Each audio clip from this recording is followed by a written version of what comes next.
આગળ વાત કરીએ ગાંધીનગરના માંડલમાં મોતિયા કાંડની તપાસમાં સૌથી મોટો ખુલાસો થયો છે। હોસ્પિટલના ઓપરેશન થિયેટરમાં નિયમોનું પાલન નથી થયું। આ પર્દાફાશ થયો છે। આ તપાસ રિપોર્ટમાં હોસ્પિટલમાં માળખાકીય સુવિધાનો પણ અભાવ છે।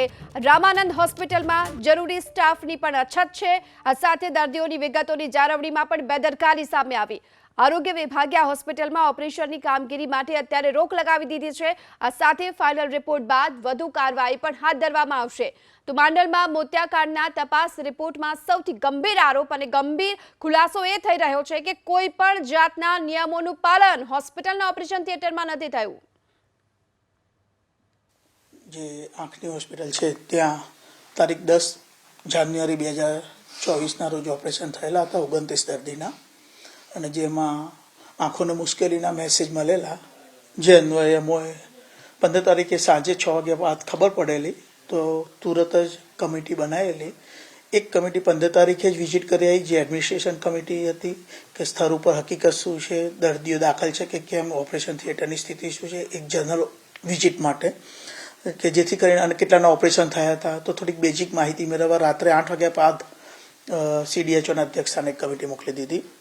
ત્યારબાદ એમને આપેલી માહિતી મુજબ આગળની કાર્યવાહી હાથ ધરી અને તુરત જ બીજા દિવસે એટલે કે 16 તારીખે 9 સભ્યોની તજજ્ઞોની કમિટી મોકલી, જે RDD વિભાગીય નાયબ નિયામકશ્રીના અધ્યક્ષસ્થાને હતી, જેની અંદર MNG હોસ્પિટલના તજજ્ઞો હતા અને માઇક્રોબાયોલોજીસ્ટ હતા અને ઓપરેશન થિયેટરની જે કામગીરી કરતા જાણકાર હોય એ તમામ કર્મચારીઓ સહિતની 9 સભ્યોની કમિટી દ્વારા તપાસ કરાયેલી। કમિટીએ પ્રાથમિક તારણ આપ્યું છે અને એમને જે ચકાસણી કરી છે તો ત્યાં સ્થળ ઉપર એમને થોડીક ક્ષતિઓ જોવા મળેલી છે। એક ક્ષતિઓમાં મેન પાવરની ક્ષતિ છે કે 24 કલાક ઓપ્થેલ્મિક સર્જનની ઉપલબ્ધિ, મતલબ કે રેગ્યુલર ઓપ્થેલ્મિક સર્જન ડેલી હોતા નથી, એક પોઈન્ટ એ છે।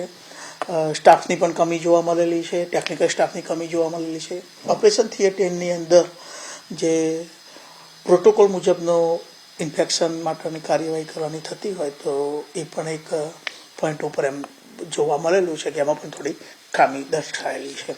હાલ તો આ ટ્રસ્ટની હોસ્પિટલ છે, પ્રાઇવેટ હોસ્પિટલ છે, જેને સરકાર સાથે MOU પણ નથી, પોતાની રીતે ટ્રસ્ટ અત્યારે કામગીરી કરી રહી છે। તુરત જ અમે આ ઓપરેશન થિયેટર બંધ કરવા માટેનું લેખિત સૂચન કરી દીધેલું છે અને 16 તારીખથી આ ઓપરેશન થિયેટરનો ઉપયોગ ન કરવા અને આ ઓપરેશન થિયેટરમાં આંખના મોતિયાના કે આંખના અન્ય ઓપરેશન ન કરવા માટે લેખિત સૂચન કરી દીધેલું છે।